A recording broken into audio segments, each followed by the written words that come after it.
Hello there, World of Tankers. Welcome into the channel. I'm, of course, your host, Droodles Blitz, and in today's video, well, Update 8.5 is already on the horizon. And with that, we have a bunch of information to share with you on the changes of vehicles coming into the game, vehicles that are already in the game, like tech trees and premiums that are going to be rebalanced, buffed, and nerfed, and everything else you need to know. Now, obviously, these videos take a lot of effort and time, because this is a lot of information I gotta tell you guys, and sometimes this information could be wrong.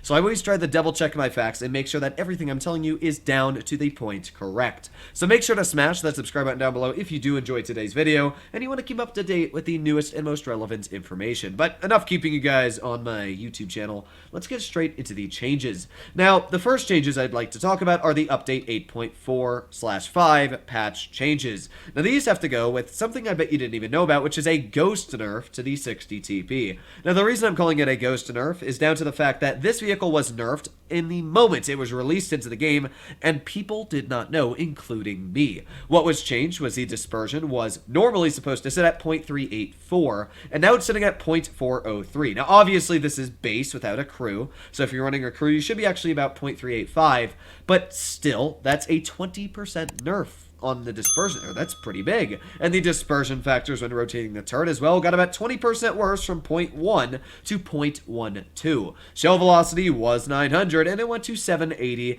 and 680 on the heat. So what I honestly think Wargaming did is they saw a bunch of YouTubers were saying this tank was going to be broken with the tungsten shells, and basically they said, okay, we're going to have these YouTubers make videos saying how broken this tank is, and then we're going to shadow nerf it the moment it is released into the game so nobody realizes. And I honestly think that they did a pretty good job at that if that was their goal, because I had no clue until I started using the tank and realizing that, well, it was supposed to have very similar dispersion to an E100 at 0.367, and it feels more like I'm using the most inaccurate vehicle in the game. So this is why the vehicle seems so inaccurate for anybody that is driving the vehicle. It's because it was actually nerfed before it was released. Bet you didn't know that. The Rampanzer is going to be getting a bit better on some statistics and a bit worse on the others. Dispersion is going from 0.345 to 0.336, and the base aiming time is going from 1.73 to 1.92. So, I mean, it's getting better on dispersion, but worse on aiming time. I'm not sure which one I'd actually rather have.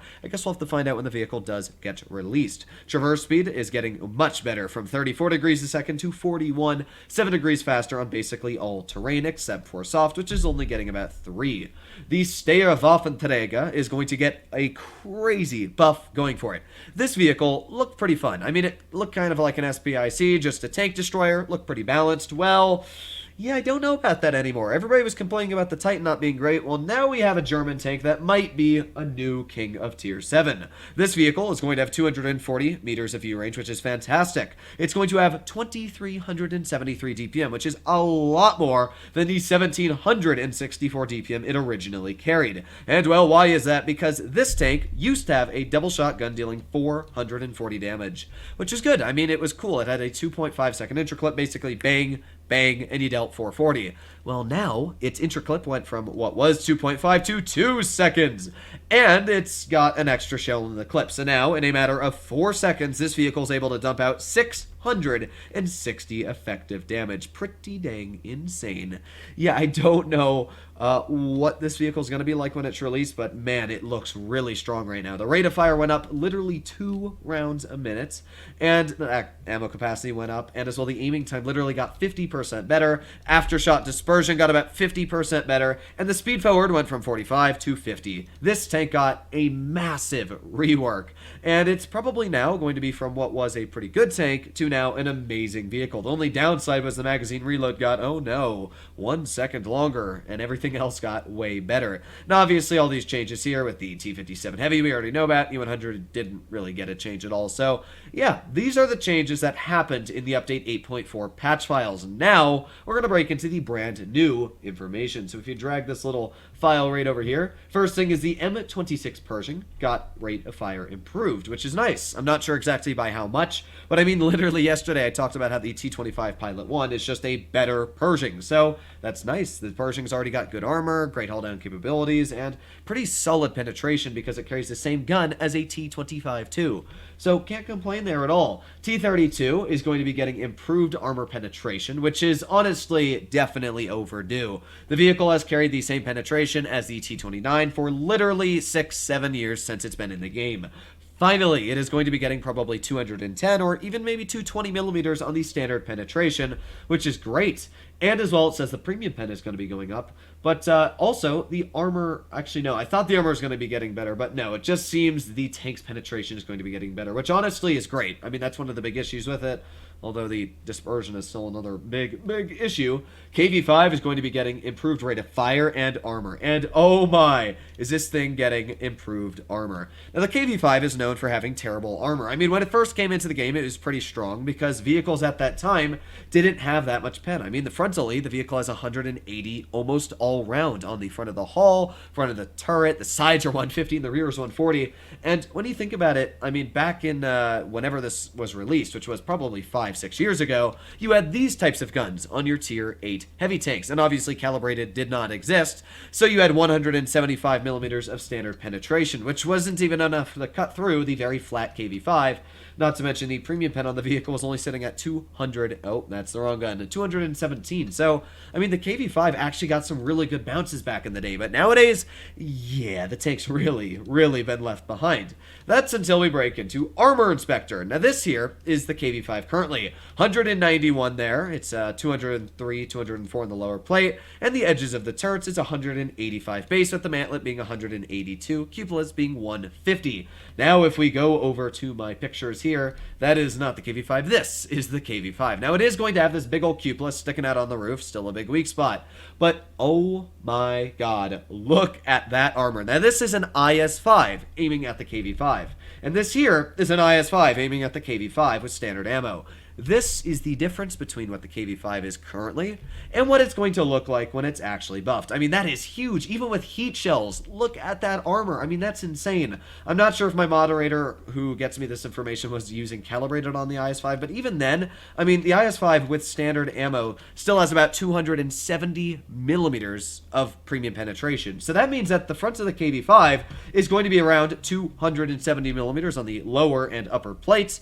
Like that strong, although it does have a big weak spot on the turret. Looks like still pretty strong, like probably 240 thick, but we'll have to see how the armor is when it does finally get released. Back over to our notes here, we have the Centurion Mark 1, which is getting improved maximum speed and rate of fire, just like the FE4202 and the Centurion 7-1. Looks like this vehicle will be going now 50 kilometers per hour would be my guess, and the rate of fire maybe 2600 DPM. I mean, it's definitely long overdue that the Centurion needed a buff. I mean, the RAAC is literally better in every stat, so I'm glad that Wargaming is buffing the Mark 1. AMX 5100, well, you've already seen a little bit of a sneak peek, but yeah, the armor is going to be pretty insane. It's going to be getting improved armor, but decreased mobility. Now, I don't know why this is. I mean, the AMX 5100 statistically performs fine, so I don't know why they're changing it, but this is what it's going to look like. Again, this is an IS-5 aiming at the AMX 5100. Now, if we were to currently break into Armor Inspector here, and let's go get out the French heavy tank. Where is it? France. This is the AMX 5100 currently. So, yeah, you can see some big differences there. I mean, the turret at thickest is like 160. It's really got no armor. The upper plate's 150. Edges are about 135, 130. You can see that you will overmatch the side, though, at an angle like this, which it appears to be exactly the same when we take a look here. So, yeah, the armor doesn't seem to be anything incredible. And even the side armor, we can see at this angle, seems to be incredibly weak still. So, it really seems that the turret is going to get a big buff, and it's actually very strong looking. I mean, 230 millimeters thick looking on that turret.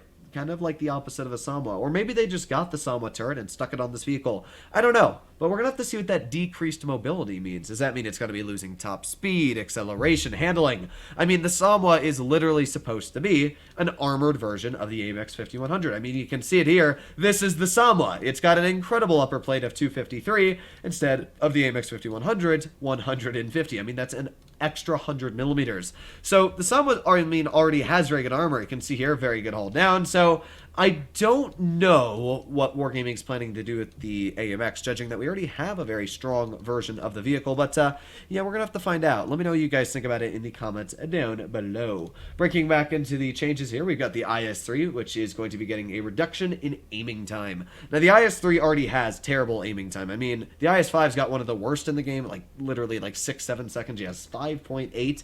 And if we break into the IS-3, this tank is pretty bad, too, at 6.3. 3. I mean, think about how terrible that is. So, thankfully, it seems like this vehicle, it's probably not going to be a big buff, maybe down to like IS-5 levels of aiming time, or IS-2SH, which is going to be sitting at 4.7 seconds. I really like the gun on this tank. Unfortunately, the tank kind of sucks itself. This vehicle needs a buff. But I'm happy that the KV-5 is really getting a buff. I'm super, super excited about that, especially because they're buffing the rate of fire as well. I'd like to see how much DPM Wargaming is willing to give that tank. And finally, we have the Tiger II tank. Increased durability, decreased rate of fire, and gun comfort and mobility. Now, I have no clue what that means. Honestly, I really have no clue what that means. Like, increased durability is great. I mean, that means it's probably going to get, what, maybe better modules on the tank? It's not going to be getting damaged ammo racks, lit on fire as much. Decreased rate of fire, that's not good. That means it's going to be losing a bit of DPM. And the gun comfort and mobility. So I'm guessing that the tank itself is going to be a little bit better on mobility. My guess is this is from a Russian site, and that's why it's translated pretty poorly. But my guess is its gun handling and on-movement dispersion is going to get better. I don't think the mobility of the Tiger II is going to get better because, frankly, it doesn't need mobility. It's already a pretty fast tank. In fact, if we go over to the Tiger, doesn't it go like 40 or 42 kilometers per hour? Let's take a look. It goes 38. I mean, yeah, that's pretty fast. A power to weight of 12.1 is not amazing, but this is a super heavy, which has an incredible amount of armor. I mean, the Tiger is one of those few tech tree vehicles that is honestly amazing. If we go over to the German tech tree, look at that upper plate, 245. The turret's 240 on the... I mean, it's insane. Even with heat shells, this is a strong vehicle. You can angle it correctly here, and you'll get some incredible bounces on that upper plate. Even with Cali, its upper plate is very, very thick, using gun depression and angling it. I mean, look at that. Insane.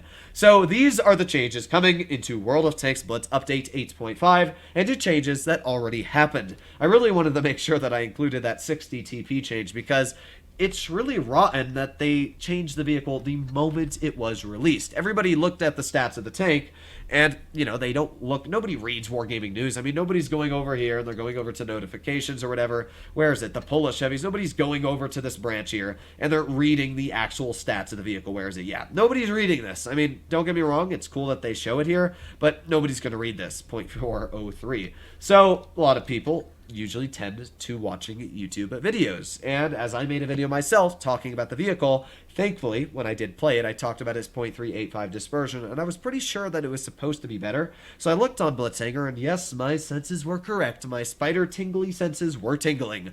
So yeah, that kind of sucks, especially with the on-movement dispersion. God, is it awful. It makes an E100 honestly seem accurate, but yeah, hopefully you enjoyed today's video. As always, please consider smashing that subscribe button down below. But other than that, stay happy, stay healthy, and I'll be seeing you in the next one. Bye-bye.